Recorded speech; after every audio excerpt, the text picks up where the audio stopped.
आपका स्वागत है और आज मैं सुनाने जा रहा हूँ हीरे की खान। अफ्रीका महाद्वीप में हीरों की कई खानों की खोज हो चुकी थी, जहाँ से बहुतायत में हीरे प्राप्त हुए थे।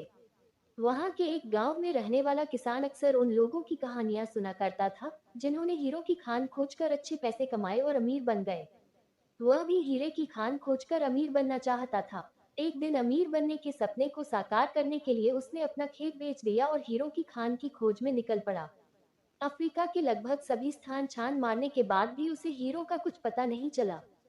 समय गुजरने के साथ उसका मनोबल गिरने लगा। उसे अपना अमीर बनने का सपना टूटता दिखाई देने लगा। वह इतना हताश हो गया कि उसके जीने की तमन्ना ही समाप्त हो गई और एक दिन उसने नदी में कूदकर अपनी जान दे दी। इस दौरान दूसरा किसान, जिसने पहले किसान से उसका खेत खरीदा था, एक दिन उसी खेत के मध्य बहती छोटी नदी पर गया। सहसा उसे नदी के पानी में से इंद्रधनुषी प्रकाश फूटता दिखाई पड़ा।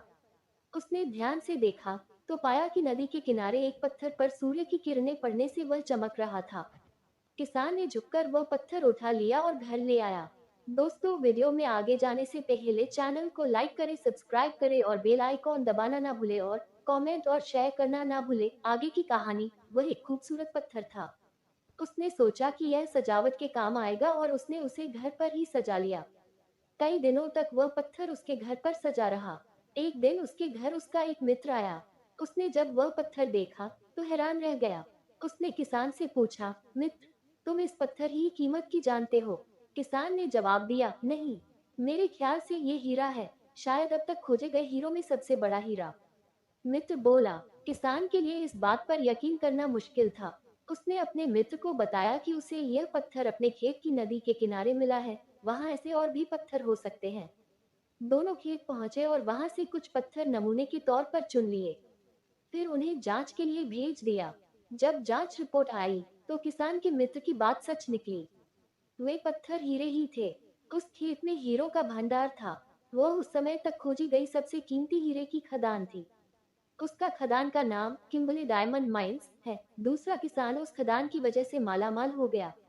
पहला किसान अफ्रीका में दर दर भटका और अंत में जान दे दी, जबकि हीरे की खान उसके अपने खेत में उसके कदमों तले थी।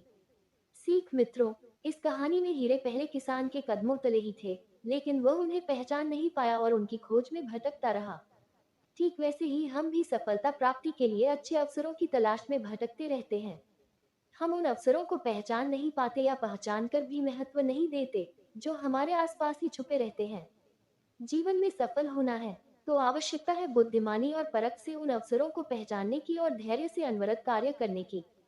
सफलता निश्चित है। दोस्तों, वीडियो अच्छी लगी हो तो चैनल को लाइक करें, सब्सक्राइब करें और बेल आइकॉन दबाना ना भूलें और कमेंट और शेयर करना ना भूलें।